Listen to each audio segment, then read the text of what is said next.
রহমতুল্লাহি ওয়া বারাকাতুহু নাহমাদুহু ওয়া সাল্লি আলা রাসূলিল কারীম আউযু বিল্লাহি মিনাশ শাইতানির রাজিম বিসমিল্লাহির রহমানির রহিম বাবুস সালাতিল খাউফ রিসালান ওয়া রুকবানান ওয়া রাসিলুন কাইয়িমু। আজকের বক্তব্যের বিষয় হলো আরোহী অবস্থায় ভয়ের সালাত।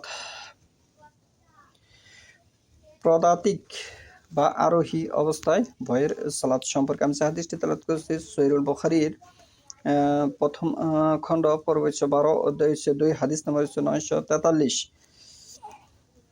আন মুসা ইবনু উকবা আন নাফি আন ইবনু উমর নাহওয়ান মিন কাউলি মুসাহিদিন ইসাক তালাতু কিয়ামান ওয়া সাআদাহ ইবনু উমর আনিন নবী সাল্লাল্লাহু আলাইহি ওয়াসাল্লাম ওয়া ইন কানু আকসারা মিন সালিকা ফাল ইউসাল্লু কিয়ামান ওয়া রুকবানান।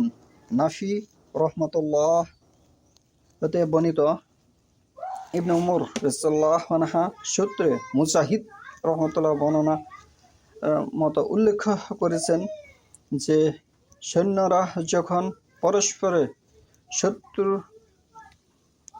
সম্মুখী হবে তখন দাঁড়িয়ে সালাত আদায় করবে। ইবনে উমর রাদিয়াল্লাহু নবী সাল্লাম হতে আরও বলেছেন যে যদি সৈন্যদের অবস্থা এর চেয়ে গুরুতর হয়ে যায় তাহলে দাঁড়ানো অবস্থায় এবং আরোহী অবস্থায় সালাত আদায় করবে। দাঁড়ানো অবস্থায় এবং আরোহী অবস্থায় সালাত আদায় করবে।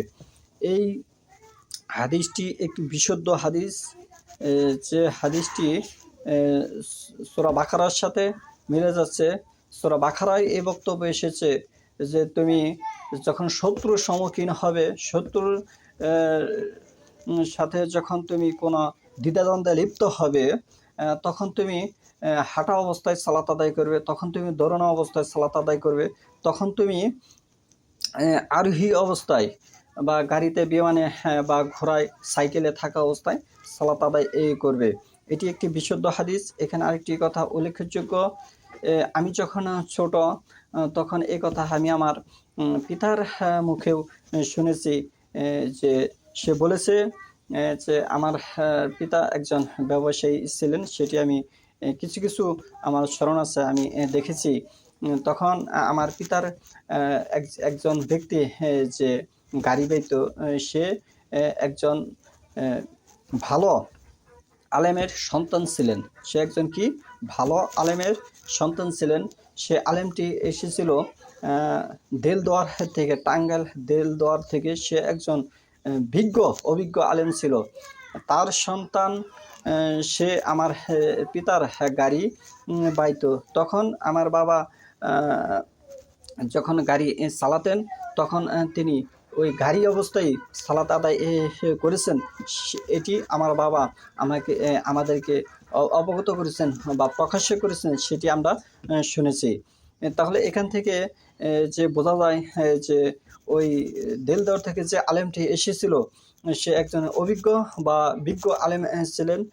তার এই কথা আমার আজ এই হাদিস পড়ে অতি স্মরণে এসেছে যে আমার পিতা যে বলেছিল যে মনির মৌলভী ব্যক্তিটির নাম ছিল, সে হাঁটা অবস্থায়, দৌড়ানো অবস্থায় সালাত আদায় করেছে।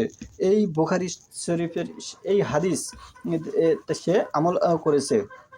এবং আমি যে কথাটি বলতেছি, আমার এই হাদিসটি আবার 9টি গ্রন্থে লিপিবদ্ধ আছে। এই হাদিসটি কি আসমানি নিচু কোরআনের পরে সর্বশ্রেষ্ঠ হাদিস হচ্ছে সহিহুল বুখারী। এই কথাটি যে আমি বলতেছি, এই কথাটি আরও 9টি হাদিস গ্রন্থে লিপিবদ্ধ আছে, যেগুলি নির্ভরশীল হাদিস।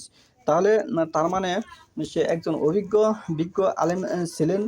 তার সন্তান সে গাড়ি গরুর গাড়ি ছিল আগে, এখন তো বাস ট্রাক ব্যবহার যানবাহন হয়েছে অনেক। তখন গরুর গাড়ির একটি রেওয়াজ ছিল। একটি কথা মনে রাখবেন, আপনার পিতা যদি 100 বছর বয়স হয়ে থাকে বা 180-90 বছর বয়স্ক ব্যক্তি হয়ে থাকে, তার কাছে 200 বছরের খবর আছে, সে 200 বছরের খবর বলতে পারবে। তাহলে অনুরূপভাবে আর বর্তমানে ইসলাম তো যেটি ভ্রান্তি কথাবার্তার উপর নির্ভরশীল,